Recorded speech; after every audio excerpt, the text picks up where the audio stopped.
오늘 우리에게 주시는 하나님의 말씀은 예레미야 애가 3장 19절에서 26절까지의 말씀입니다. 우리 한 절씩 교독하도록 하겠습니다.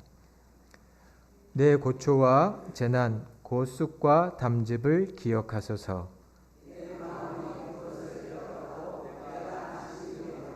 이것을 내가 내 마음에 담아두었더니 그것이 오히려 나의 소망이 되었사오문.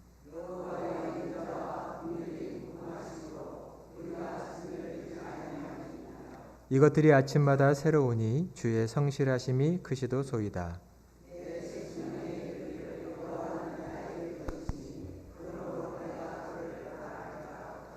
기다리는 자들에게나 구하는 영혼들에게 여호와는 선하시도다.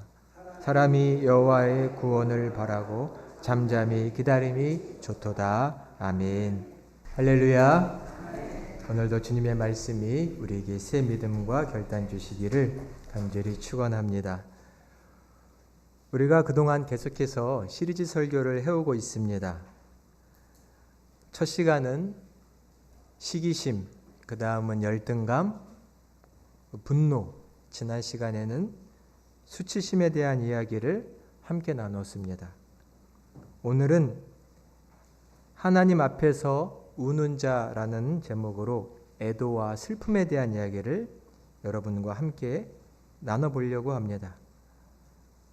사람은 큰 슬픔에 잠길 때가 있습니다. 여러분도 한두 번씩은 그런 경험이 있으실 겁니다.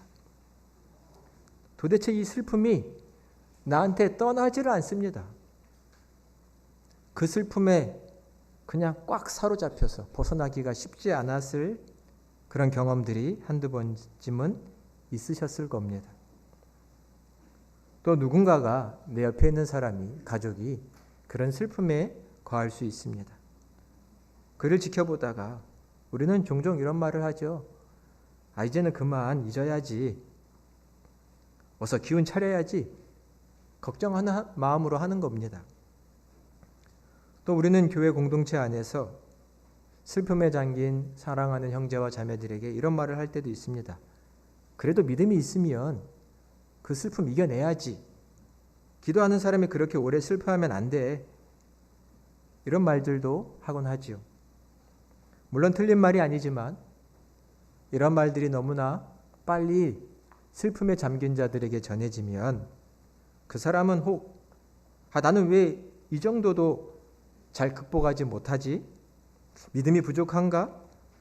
이런 생각을 갖게 될지도 모릅니다.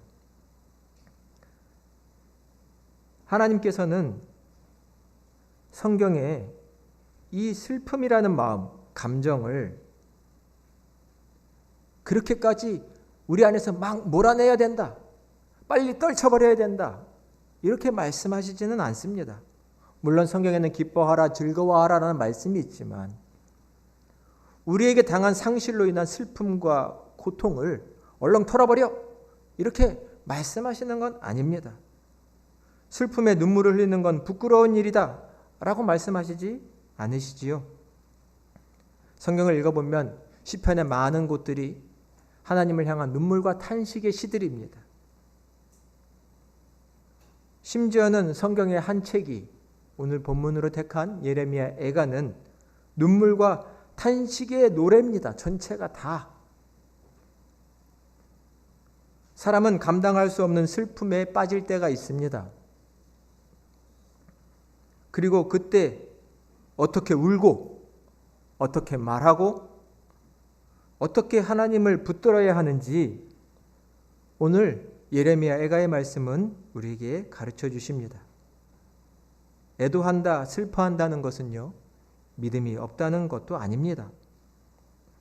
소중한 것을 잃었을 때 그 깊은 상실감 속에서 우리는 하나님을 어떻게 만나야 할지를 오늘 말씀을 통해 생각해야 합니다. 먼저 오늘 예레미야 애가의 말씀의 배경을 말씀드리면 왜 예레미야라는 선지자가 이 슬픔의 노래 애가를 지어서 하나님 앞에 불렀을까요? 그것은 주전 587년경 바벨론이라고 하는 큰 제국에 의해서 이 예루살렘 남유다가 완전히 패망하게 되었습니다. 성전이 무너졌고요. 예루살렘 안에 있었던 성전, 하나님을 예배하는 그 성전이 완전히 무너졌습니다. 돌 위에 돌 하나도 남지 않게 된 것이죠. 왕이 살던 왕궁은 불탔고요. 수많은 지도자들이 살던 집이 불탔고 수많은 사람들이 죽었고요. 도망쳤고요. 포로로 끌려갔습니다. 끔찍한 상황이 됐습니다. 충격 그 자체의 상황이지요. 단순히 나라가 패망한 게 아닙니다. 이스라엘 백성들에게 예루살렘은 그냥 정치적인 수도가 아닙니다. 그곳엔 성전이 있었습니다. 성전은 하나님의 임재의 상징입니다. 이스라엘 백성들에게는 다윗 왕이 매우 큰 왕입니다. 다윗 왕에게 주신 약속이 있습니다. 너의 후손을 통해서 계속 왕권이 이어질 것이고 그 중에 한 명이 메시아가 될 것이고 그를 통해서 너희는 구원을 받게 될 것이다 라는 다윗에게 주신 약속, 이 약속은 솔로몬이 지은 성전을 볼 때마다 이스라엘 백성들은 기억했습니다. 근데 그 성전이 무너졌습니다. 예배하던 처소, 하나님께 제사드리고 하나님을 찬양하던 그곳이 완전히 쑥대밭이 되어버렸습니다. 예루살렘과 성전은 이스라엘 백성들에게는 정체성과 같은 곳입니다. 그들이 하나님의 백성, 하나님을 예배하는 자, 선민입니다. 그래서 예루살렘은 성전이 있는 곳입니다. 근데 그곳이 완전히 무너져 내린 것이죠. 신앙의 세계가, 그들을 지지하는 신앙의 세계가 무너져 내려버린 겁니다. 그럴 때 어떤 생각이 들까요? 하나님 도대체 어디 계신 거예요? 어디 계셨어요? 하나님 우리를 버리신 겁니까? 이런 생각이 들 수밖에 없습니다. 하나님이 주신 약속은 어떻게 된 겁니까? 이제는 아무 의미가 없는 겁니까, 하나님? 이런 탄식과 슬픔과 괴로움이 이스라엘 백성과 오늘 예레미야에게 있었던 것이죠. 이 이스라엘의 상황이 조금 공감이 안 되시나요? 제가 우리의 상황에 빗대서 한번 비유로 말씀드려 볼까요? 우리 평강교회 좋은 교회가 있습니다. 이 교회를 지으려고 30년, 40년, 50년 헌신한 많은 분들이 있겠죠. 만일 갑자기 불의의 사고로 우리 평강교회에 큰 불이 났습니다. 쓸 수 없게 됐습니다.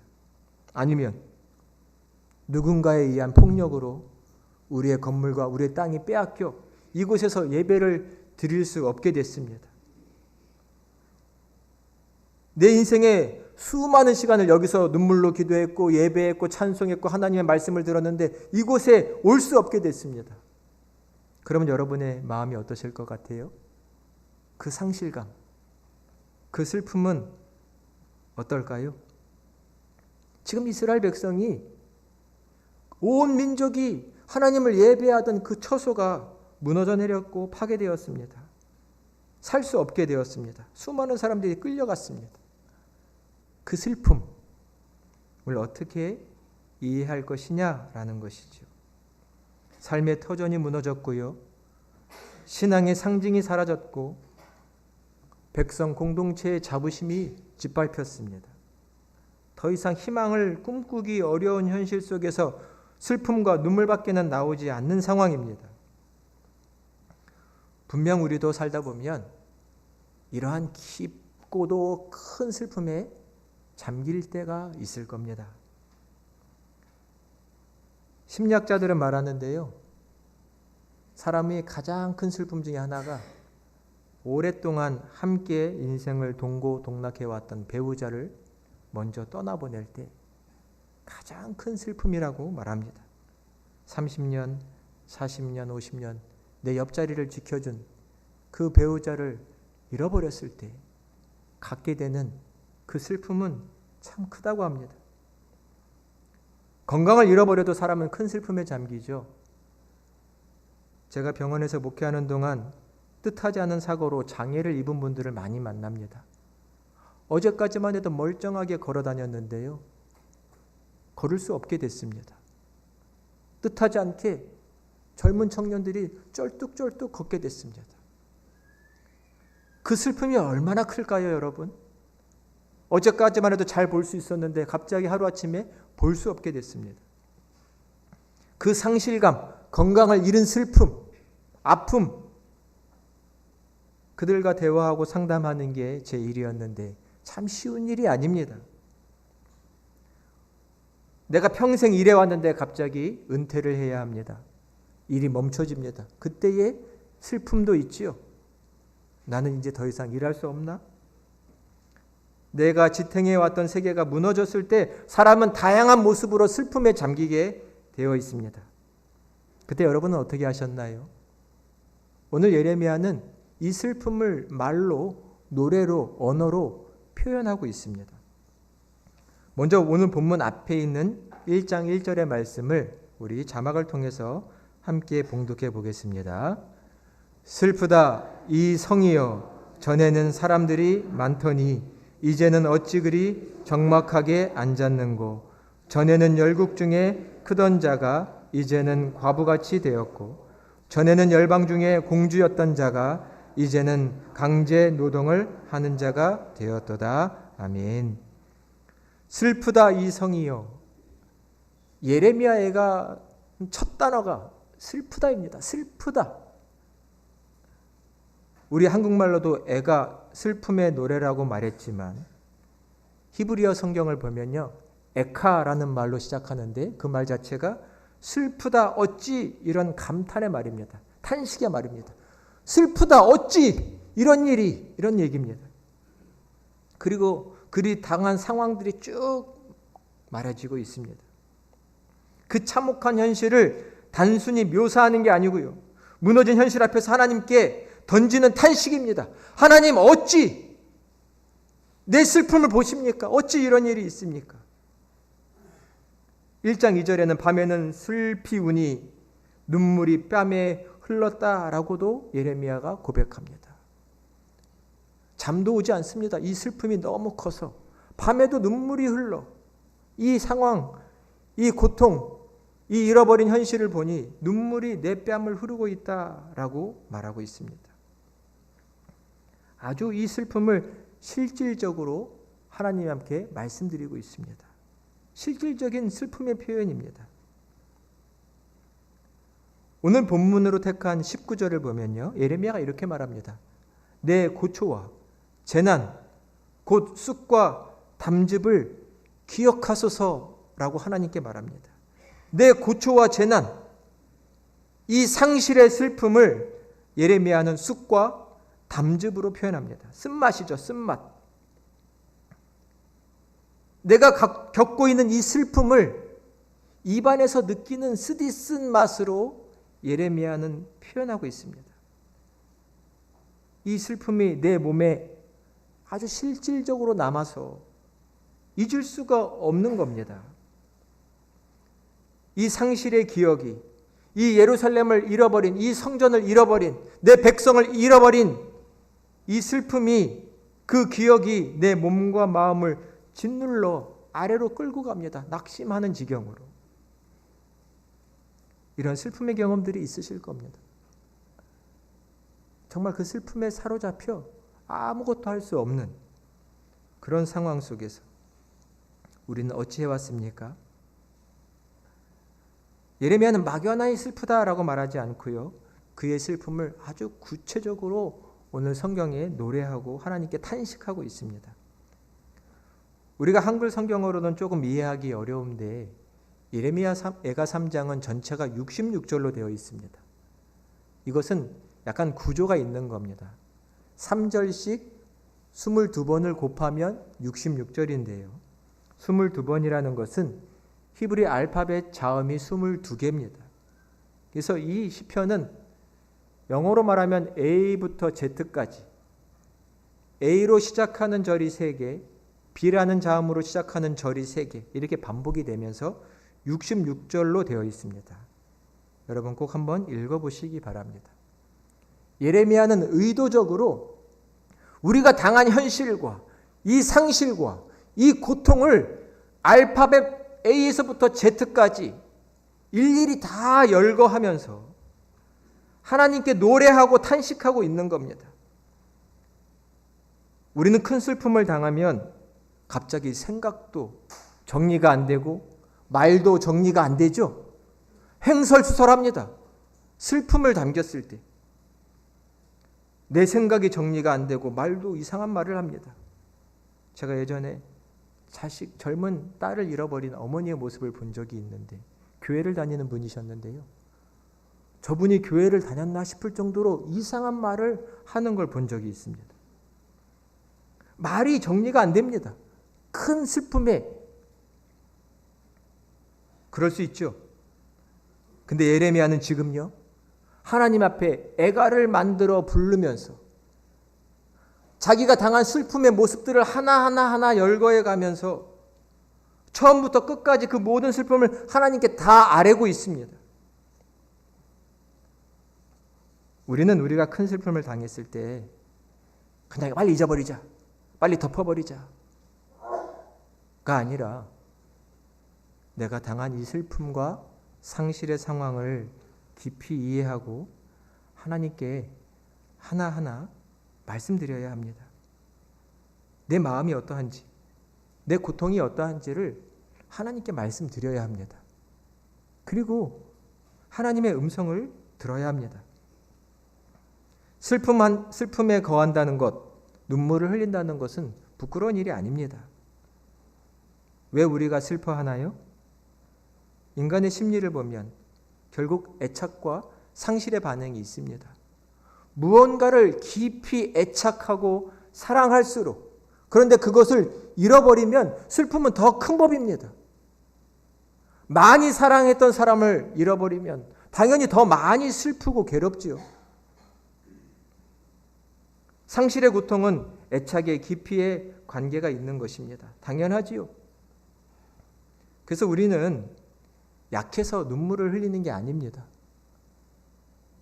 마음이 약해서 슬픔에 거하는 게 아니고 그만큼 많이 사랑했기 때문에 슬픈 겁니다. 그죠? 요즘은 그런 말을 좀 듣기 어렵지만 제가 어릴 때만 해도 어른들이 남자아이들이 뭐만 울면 남자들은 그런 일로 우는 거 아니야. 남자는 우는 거 아니야. 남자는 3번 우는 거야. 이런 얘기들을 많이 했습니다. 왜 남자는 약해 보여서 울면 안 되는 건가요?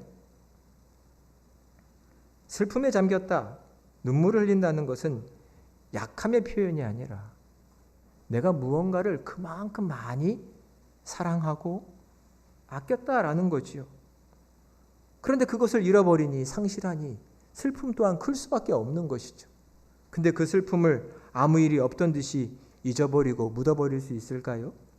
인간은 그렇지 않습니다. 누군가가 큰 슬픔에 잠겨 있을 때 우리는 조금 쉽게 믿는 사람 그렇게 슬퍼하는 거 아니야, 이렇게 말하기보다는 울어도 돼, 이렇게 말해 주십시오. 그럴 만도 하지, 그렇게 슬픈 말도 하지, 이렇게 말해 주십시오. 아직 힘들었던 것, 아직 힘든 것 당연해. 슬픔에 잠겨 있는 것을 이상하게 보지 말아야 합니다. 슬프고 눈물 날 수 있는 것이죠. 그만큼 사랑했고 애착했고 귀했기 때문에 그것을 잃어버리면 힘든 겁니다. 오히려 빨리 잊어버리려고 할수록 치유가 된다기보다는 그냥 그 고통스러운 현실을 도망치고 싶고 회피하고 싶은 것뿐일 수도 있습니다. 슬플 땐 제대로 울고 슬픈 것을 제대로 말할 줄 알아야 하죠. 지금 예레미야는 이 슬픈 마음을 하나님께 아주 자세히 말하고 있습니다. 하나님, 내 고초와 재난을 보십시오. 쑥과 담즙 같은 이 쓰디쓴 상황을 보십시오. 내 마음이 이렇습니다 라고 하나님께 기억해달라고 말하고 있습니다. 근데 우리는 슬픔을 말하지도 표현하지도 울지도 못해놓고서는 나중에는 아무도 내 슬픔을 몰라줬다고, 아무도 내 마음 아픈 마음을 몰라줬다고 말할 때가 있습니다. 우리는 표현해야 합니다. 하나님께도 사람에게도 내 슬픔, 내 눈물도 표현할 줄 알아야 합니다. 그 과정을 다 지나가야 합니다. 상실의 슬픔을 안고 우리는 새로운 삶으로 나갈 수 있는 믿음이 필요합니다. 우리는 수동적으로 단순히 시간이 지나가기를 바라는 것이 아니라 하나님 앞에 이 상실의 현실을 갖고 나가야 합니다. 처음에는 원망이고 불평입니다. 하나님, 왜 이런 일이 일어나요? 나 버리신 거예요? 내 삶에는 관심이 없으신 거예요?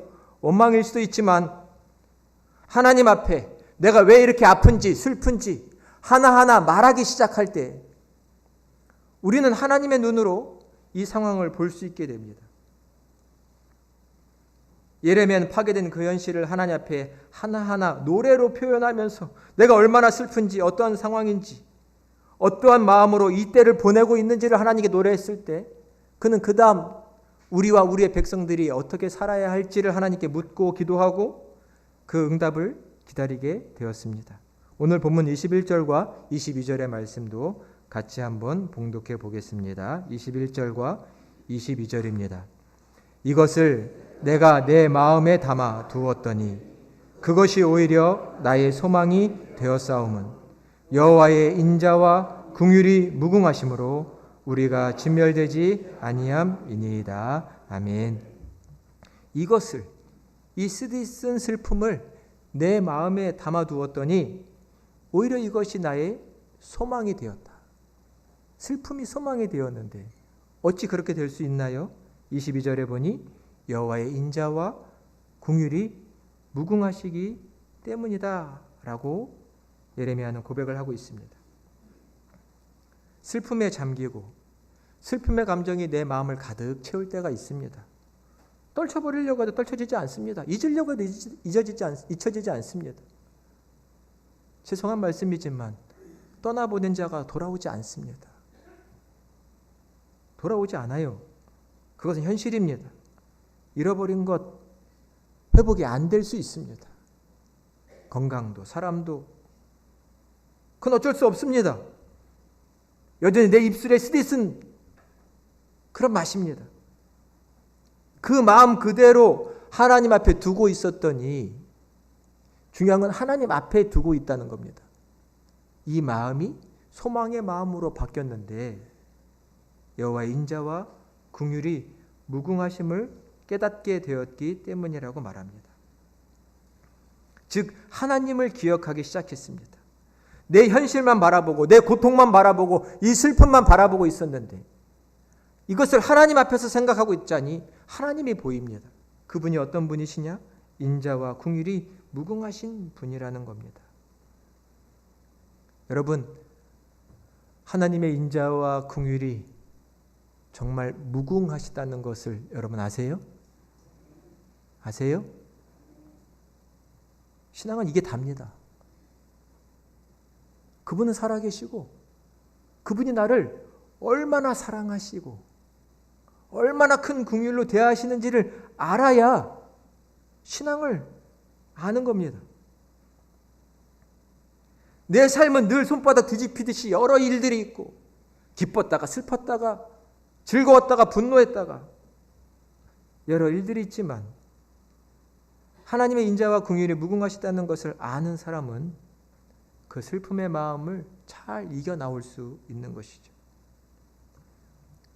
예레미야가 3장 22, 23절은 성도들도 암송하는 유명한 구절입니다. 여호와의 인자와 긍휼이 무궁하심으로 우리가 진멸되지 아니함이니이다. 이것이 아침마다 새로우니 주의 성실이 크시도소이다.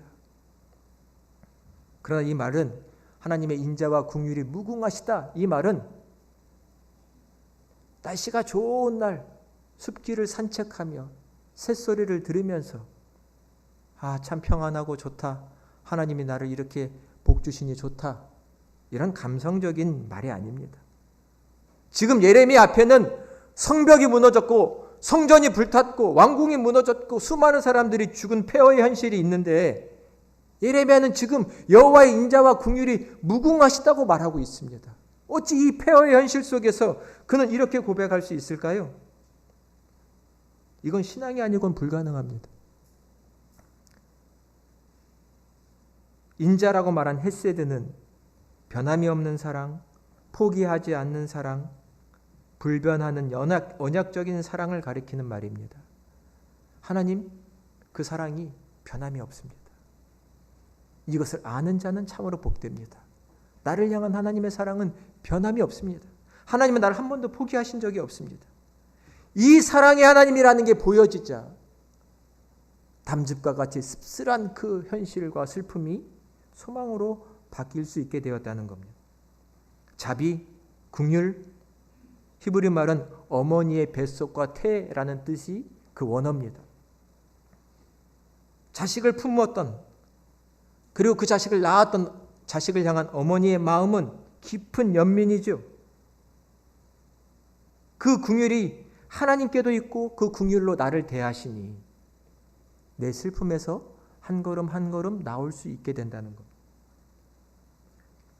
우리는 슬픔 속에서 이 인자와 긍휼이 무궁하신 하나님을 붙들어야 하는 것이지요. 이것이 애도의 신앙입니다. 현실을 부정하자 이것도 아닙니다. 현실을 받아들여야 합니다. 이 상실의 현실을. 하지만 현실만 바라보자 이것도 아닙니다. 우리는 이 상실의 아픔의 현실을 바라보지만 하나님을 바라봐야 합니다. 하나님의 인자와 긍휼이 사라지지 않는다라는 것이죠. 아침마다 새롭다라고 예레미야는 고백합니다. 이 말은 그냥 기분 좋은 아침에 하나님의 은혜가 느껴진다 이게 아니라 아침마다라는 건 매일을 말합니다.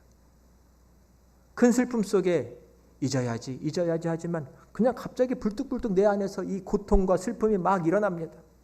쓴물 올라오듯이. 근데 그 슬픔에 집어삼켜지는 게 아니라 그때마다 매일 하나님은 또 인자와 긍휼이 무엇인지를 우리에게 보여주신다는 겁니다. 그래서 예레미야는 하나님이 신실하시다라고 말하고 있습니다. 우리의 슬픔이 하루아침에 가시지 않습니다.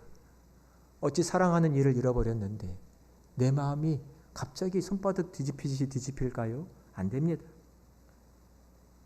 큰 병을 얻었거나 장애를 가졌거나 건강을 잃었는데 그 고통이 어떻게 하루아침에 나아질 수 있습니까? 안 됩니다. 하지만 그 깊은 슬픔을 나올 수 있는 건 그분이 인자와 긍휼이 무궁하시다라는 것을 알수록 나오게 되는 거죠. 이것을 우리는 신앙의 기다림이라고 말할 수 있습니다. 주께서 나를 이끌어 주실 것이다. 오늘 성경 본문 24절부터 26절까지 우리 함께 봉독해 보겠습니다. 내 심령에 이르기를 여호와는 나의 기업이시니 그러므로 내가 그를 바라리라 하도다. 기다리는 자들에게나 구하는 영혼들에게 여호와는 선하시도다. 사람이 여호와의 구원을 바라고 잠잠히 기다림이 좋도다. 아멘. 이 말씀엔 각 절마다 기다린다라는 말이 3번 나옵니다. 한 번씩 나와서 3번입니다. 여호와는 나의 기업이시니 그러므로 내가 그를 바란다, 기다린다. 25절에 기다리는 자들에게 여호와는 선하시다. 26절에 보면 그 구원을 바라고 기다린다. 우리는 인자와 긍휼이 무궁하신 하나님께서 우리를 이 슬픔과 아픔 속에서 이끌어 주실 것을 기다릴 수 있습니다. 믿음입니다. 하나님이 나를 이끌어 주신다는 것을 포기하지 않고 바라볼 수 있음은 그분이 인자와 긍휼이 무궁하신 분이기 때문입니다. 예레미야는 지금 이렇게 고백을 하고 있습니다. 여호와는 나의 기업이시다. 여호와는 나의 기업이시다. 기업이라는 뜻은 유산이라는 뜻입니다. 땅이라는 뜻이고요. 내 몫이라는 뜻입니다. 이 땅의 것, 그토록 소중히 여겼던 것이 안개처럼 사라지고 잃어버릴 수 있습니다. 슬프신가요? 슬프죠. 근데 예레미야는 그 속에서 뭐라고 고백하나요? 이 땅의 것 아니라 하나님이 나의 유일한 기업, 하나님이 나의 목, 하나님이 나의 전부라고 고백하고 있습니다. 슬픔이 우리에게 주는 귀한 것이 있다면 이 땅의 것을 잃어버림으로 겪는 고통이 우리에게 주는 것이 있다면 하나님이 나의 기업이시다 라는 신앙인 줄로 믿습니다. 하나님만이 나의 유일한 기업이십니다. 하늘에서도 땅에서도 내가 사모하고 간절히 바랄 분은 하나님밖에 없습니다. 이 믿음으로 사는 자들이 참으로 복된 것이죠. 우리로 하여금 이 믿음으로 더 나아갈 수 있도록 하십니다. 이것을 잃어버려 슬펐었는데 이제는 점점 이 땅의 것, 심지어는 아끼는 자들도 잃어버린다 할지라도 그 슬픔에서 우리는 하나님으로 믿음의 시야를 옮길 수 있습니다. 하나님이 나의 전부, 하나님만이 나의 기업, 이 신앙으로 나아가게 되는 것이죠. 인생을 살다 보면 슬픈 일이 있습니다. 그때 애써 꽁꽁 숨기지 마십시오. 말로 표현도 하십시오. 교회 공동체는 답을 주는 곳이 아닙니다. 울고 싶은 사람들이 와서 울 수 있는 곳이어야 합니다. 울면 같이 울어주고 슬프다고 말하면 같이 들어주고 그것이 하나님이 공동체를 세우신 목적입니다. 우리는 슬픈 마음을 표현해야 합니다. 하나님 앞에서도 내 슬픈 마음을 있는 그대로 고백하고 기도하고 또 탄식하며 노래할 줄 알아야 합니다. 우리 예레미야 애가처럼 말이죠. 그러다 보면 하나님이 보입니다. 하나님이 얼마나 인자하시고 긍휼이 많으신 분인지를 보면서 새로운 삶을 열어갈 힘을 얻게 되는 것이죠. 하나님의 성품을 붙잡으시는 저와 여러분이 되시기를 바랍니다. 하나님은 인자와 긍휼이 무궁하신 분이시고 자기를 기다리는 자에게 선하신 분이시고 자기를 찾고 찾는 자들을 만나주시는 분이십니다. 애도의 마음, 슬픔의 마음이 없을 수는 없으나 오히려 우리는 그때에 하나님의 사랑을 깨닫게 되고 교회의 공동체가 얼마나 따뜻한 곳인지를 알 수 있습니다. 당면한 슬픔이 있으시다면 하나님의 위로와 하나님의 자비가 함께 하시기를 간절히 바랍니다. 또한 내 옆에 슬픔에 잠긴 자가 있습니까? 하나님의 대리자가 되어서 그들을 하나님의 마음으로 위로해 주시기를 바랍니다. 그리하여 하나님의 나라 그리스도의 몸된 교회를 세워가시는 저와 여러분이 다 되시기를 그리스도의 이름으로 간절히 축원드립니다. 기도하겠습니다.